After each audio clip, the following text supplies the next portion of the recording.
তেল গ্যাস উত্তোলনে গতি, আগামী বছরের মধ্যে 15টি কূপ খননের পরিকল্পনা পেট্রোবাংলার।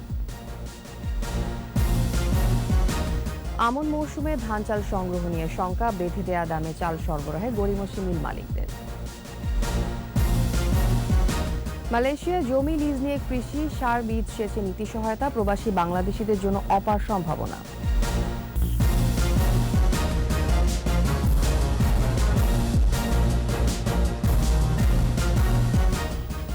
শুনছিলেন ফার্স্ট সিকিউরিটি ইসলামী ব্যাংক লিমিটেড সংবাদ শিরোনাম। আমন্ত্রণ জানাচ্ছি সকাল 9টার 21 সংবাদে। আপনাদের সাথে থাকছে আমি তাসনিম আফিফা।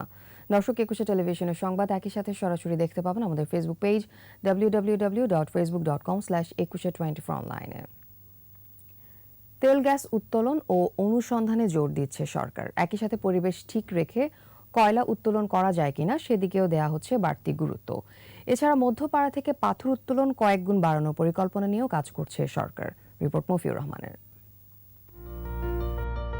ইউক্রেন রাশিয়া যুদ্ধ বৈশ্বিক অর্থনীতিতে বড় ধরনের ঝাঁকুনি দিয়েছে।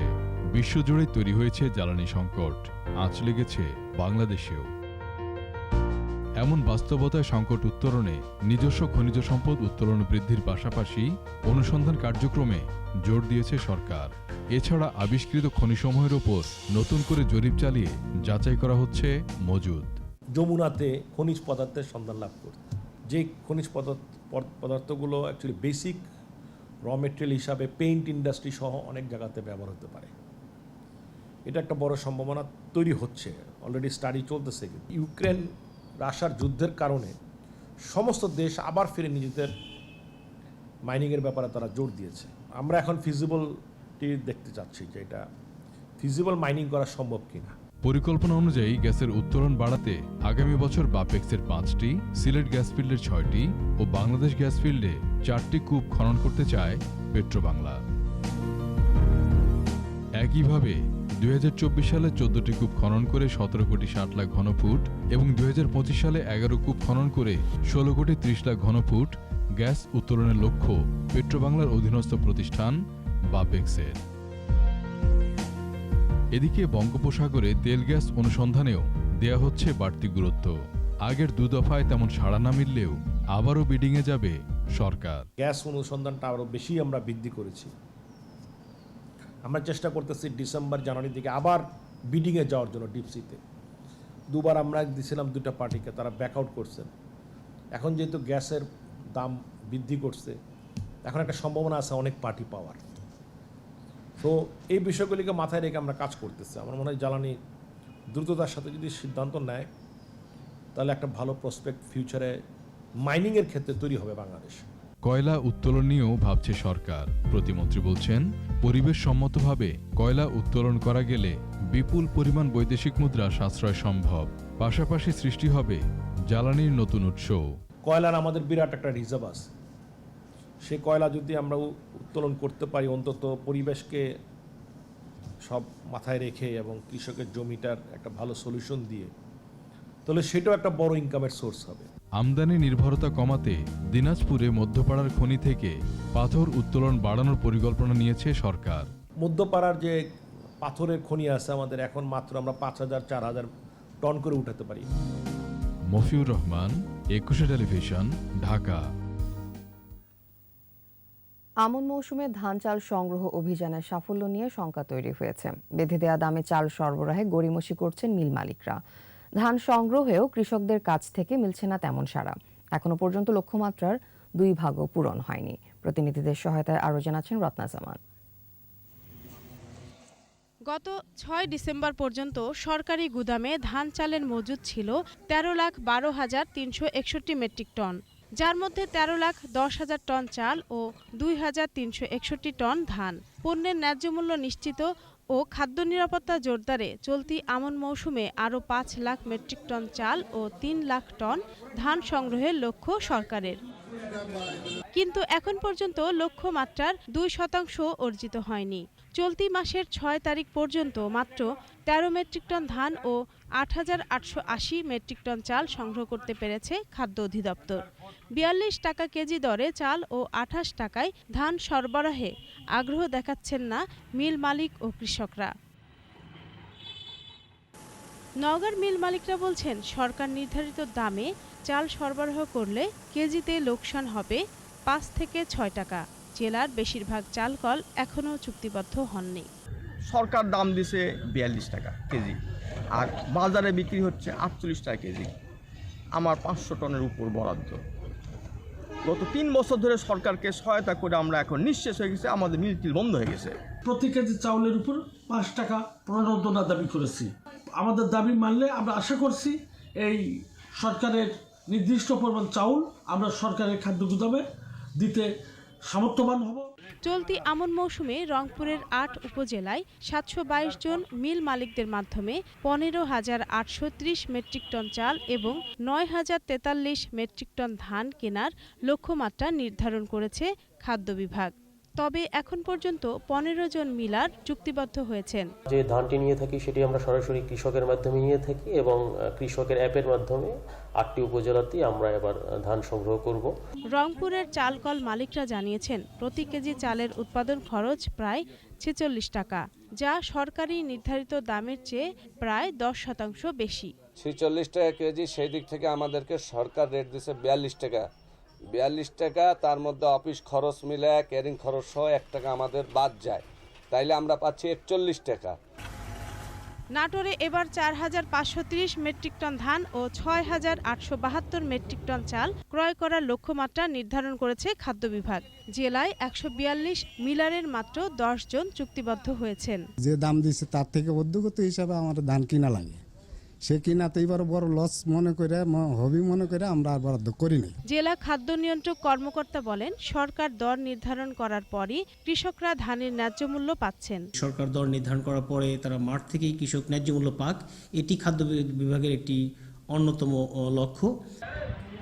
দিনাজপুরে 196টি অটো রাইস মিলের মধ্যে 60 থেকে 65টি মিল চুক্তিবদ্ধ হয়েছে বলে জানিয়েছে জেলা খাদ্য বিভাগ। সর্বশেষ সিদ্ধান্ত অনুযায়ী আমন খাদ্য সংগ্রহ অভিযান শেষ হবে আগামী 28 ফেব্রুয়ারি। রত্না সামান, 21 টেলিভিশন।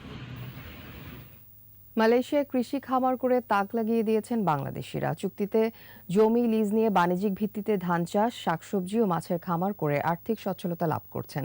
মুনাফা বেশি পাওয়ায় খামারির সংখ্যা দিন দিন বাড়ছে। মালয়েশিয়া থেকে শেখ আরিফুজ্জামানের পাঠানো তথ্যচিত্র আরও জানাচ্ছেন রিয়াজ সুমন।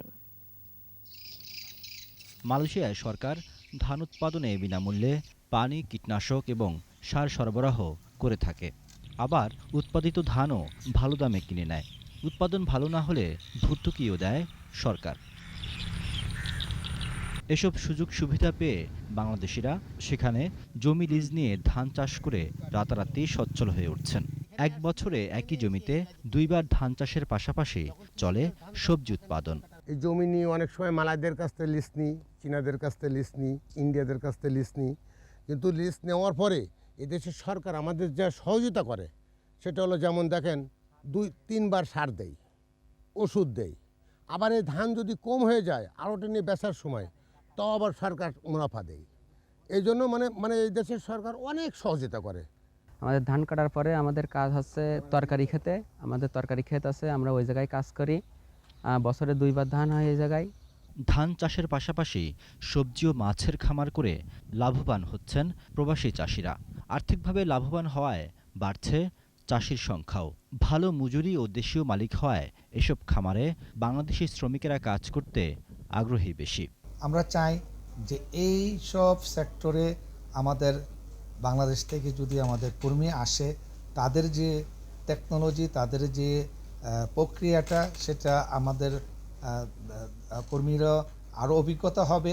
পাশাপাশি আমাদের দেশের রেমিটেন্স প্রবাহ বাড়বে বলে আমরা মনে করি। বাংলাদেশি কর্মীর যুক্ত হওয়ার সুযোগ রয়েছে, এখানে প্রচুর ল্যান্ড রয়েছে যেগুলো বাংলাদেশ সরকারের মাধ্যমে যদি উদ্যোগ নেওয়া হয় এইসব অনাবাদি জমিতে আবাদ করার এবং সেখানে বাংলাদেশিদের অন্তর্ভুক্ত করা হয়, তাহলে কিন্তু একদিকে যেমন আমরা জনশক্তি রপ্তানি করতে পারবো, অপরদিকে এখানে কিন্তু প্রচুর রেমিটেন্স কিন্তু পাঠানোর সুযোগ থাকবে। মালয়েশিয়ায় অনেক পতিত জমি রয়েছে যেখানে বাংলাদেশিরা লিজ নিয়ে চাষ করলে আরও বেশি লাভবান হতে পারে। এজন্য সরকারি পর্যায়ে উদ্যোগ নেওয়া দরকার। Text report, 21 television. Netrokona Udichi কার্যালয়ে জঙ্গি হামলার 17 বছর আজ। বোমা হামলা নিহত হন উদীচীর 2 সংগঠক সহ 8 জন, আহত হন অর্ধশতাধিক। বিচার শেষ হলেও মানবেতর জীবন কাটাচ্ছেন আহত ও নিহতদের স্বজনরা। নেত্রকোনা প্রতিনিধি মনোরঞ্জন সরকারের রিপোর্ট, জানাচ্ছেন খুরশিদ আলম মুকুল।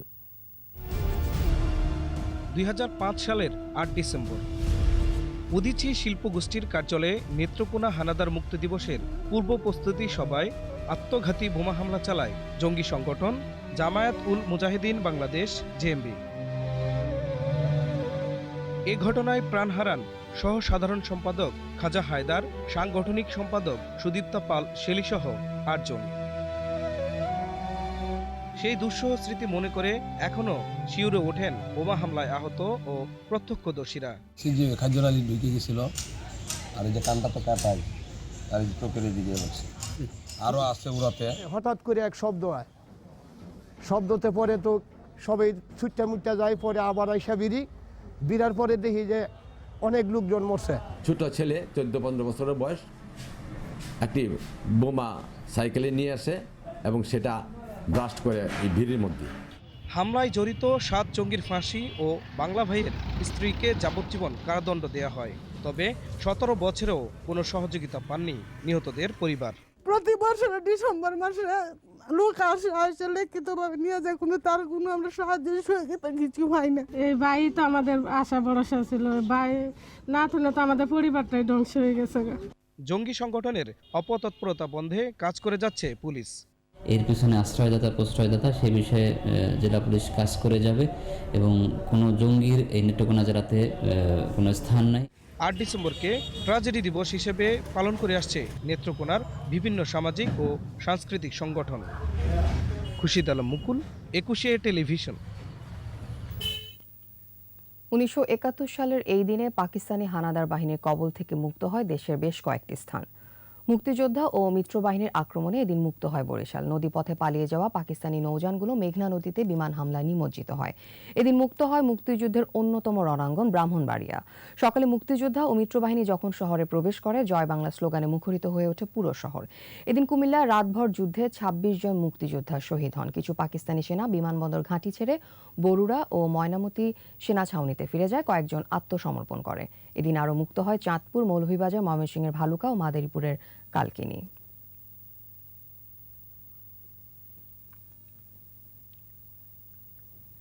বিশেষ আয়োজন বিজয়ের মাস।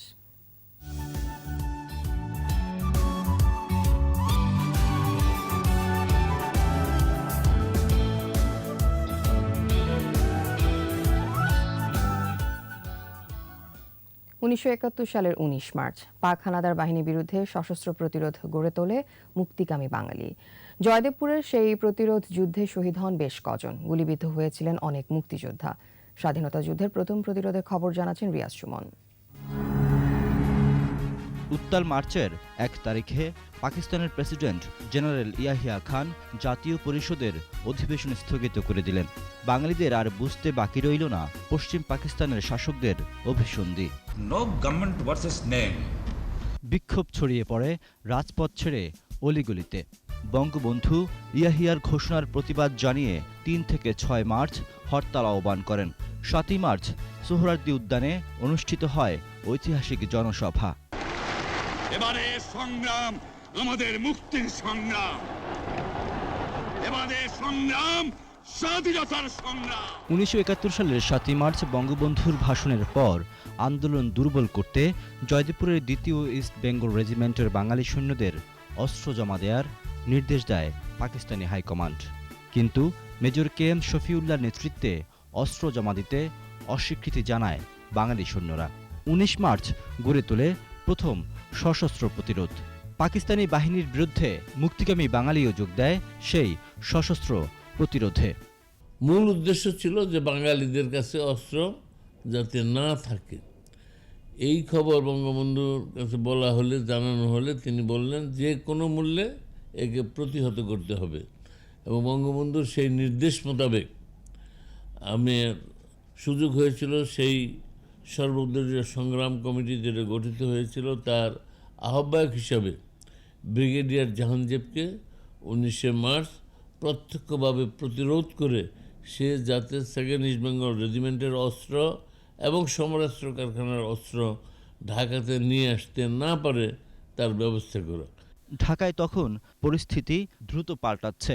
দিকে দিকে শুরু হয় সশস্ত্র মুক্তি সংগ্রাম। স্লোগান ওঠে, জয়দেবপুরের পথ ধরো, বাংলাদেশ স্বাধীন করো। ইস্ট বেঙ্গল রেজিমেন্টও আমাদেরকে কিছু অত্যাধুনিক অস্ত্র দিয়ে সহযোগিতা করেছিল। সমরাস্ত্র কারখানা থেকেও আমরা কিছু অস্ত্র নিয়েছিলাম, আগেই নেওয়া ছিল। সেগুলো দিয়ে পাক এই যে ব্রিগেডিয়ার জাহাঙ্গীরের বাহিনীকে আমরা মোকাবেলা করেছি। যদিও পাক সেনাদের প্রতিরোধ গড়ে তুলতে সমান শক্তির প্রয়োজন ছিল, কিন্তু জাতির পিতার ৭ই মার্চের ভাষণ মুক্তিকামী বাঙালির বুকে জুগিয়েছিল দুর্দণ্ড শক্তি আর কঠিন মনোবল। বুক চিতিয়ে তাই জয়দেবপুরে হাজারো জনতা গড়ে তুলেছিল স্বাধীনতার প্রথম সশস্ত্র প্রতিরোধ। রিয়াদ সুমন, ২১ টেলিভিশন, ঢাকা। বিশ্বকাপ ফুটবলের কোয়ার্টার ফাইনাল লাইন আপ চূড়ান্ত হয়েছে। France, Croatia, Brazil, Argentina, England, Netherlands, Morocco, Portugal এই ৮টি দল লড়বে সেমিতে ওঠার লড়াইয়ে। বাংলাদেশের বেশিরভাগ ফুটবল দর্শক সমর্থক মনে করছেন ব্রাজিল অথবা আর্জেন্টিনার ঘরে উঠবে এবারের বিশ্বকাপ। যখন থেকে সাপোর্ট করি বা ফুটবল দেখি তখন থেকে ব্রাজিল সাপোর্ট করি, এবং আমি আশা রাখি এবং আমি বিশ্বাস করি যে এবার আমাদের হেক্সা মিশন পূরণ হচ্ছে। মেসির অনেক বড় ফ্যান, মানে মেসি ইজ মাই লাভ বলা যায়, ক্রাশ লাভ। আর এটা ওর লাস্ট বিশ্বকাপ, সো আমি চাচ্ছি যে বিশ্বকাপটা ওর হাতে উঠুক। ব্রাজিলের সাপোর্টার, অনেকদিন ধরে ব্রাজিলকে সাপোর্ট করি, সো আমার মনে হয় যে এবারও ব্রাজিলই বিশ্বকাপ নিতে পারবে। কে ব্রাজিল কে আর্জেন্টিনা সেটা বড় কথা না, কে ভালো খেলতেছে, কার খেলাটা ভালো লাগতেছে সেটা আমাদের কাছে প্রাধান্য দেওয়া উচিত। বন্ধু, আমার প্রথম থেকে আমার ব্রাজিল ভালো লাগে, আমি সবসময় ব্রাজিলেরই সাপোর্ট করি। আমার ব্রাজিল পছন্দ না, আমার আর্জেন্টিনা পছন্দ, কিন্তু ব্রাজিল জিতবে মনে হয়। আমি আশা করি যে ফ্রান্স আর আর্জেন্টিনা ফাইনাল খেলবে। মরক্কো যেভাবে স্পেনকে হারালো এবং বিভিন্ন ধরনের অঘটন হচ্ছে, ব্রাজিলের মতো দল ক্যামেরুনের সাথে হেরে গিয়েছে, এবং দুই পরাশক্তি যে এখনও রয়েছে আর্জেন্টিনা বা ব্রাজিল, তারাও যে খুব বেশি ইজিলি করে ফেলবে আসলে বলাটা খুব মুশকিল। কোয়ার্টার ফাইনাল বা সেমিফাইনালের যে অবস্থা হবে। শেষ করছি সকাল ৯টার ২১ সংবাদ। যাবার আগে ফার্স্ট সিকিউরিটি ইসলামী ব্যাংক লিমিটেড সংবাদ শিরোনামগুলো আরও একবার। তেল গ্যাস উত্তোলনে গতি, আগামী বছরের মধ্যে ১৫টি কূপ খননের পরিকল্পনা পেট্রোবাংলার। আমন মৌসুমে ধান চাল সংগ্রহ নিয়ে শঙ্কা, বেঁধে দেয়া দামে চাল সরবরাহে গড়িমসি মিল মালিকদের। মালয়েশিয়ায় জমি লিজ নিয়ে কৃষি, সার, বীজ, সেচে নীতি সহায়তা, প্রবাসী বাংলাদেশিদের জন্য অপার সম্ভাবনা।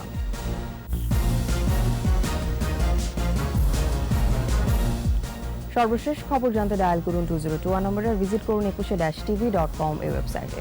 এছাড়া ফেসবুকে লগ ইন করতে পারেন facebook.com/2124 অনলাইনে। এতক্ষণ সাথে থাকার জন্য ধন্যবাদ। আমাদের পরবর্তী সংবাদ দুপুর 12টায় দেখার আমন্ত্রণ রইল।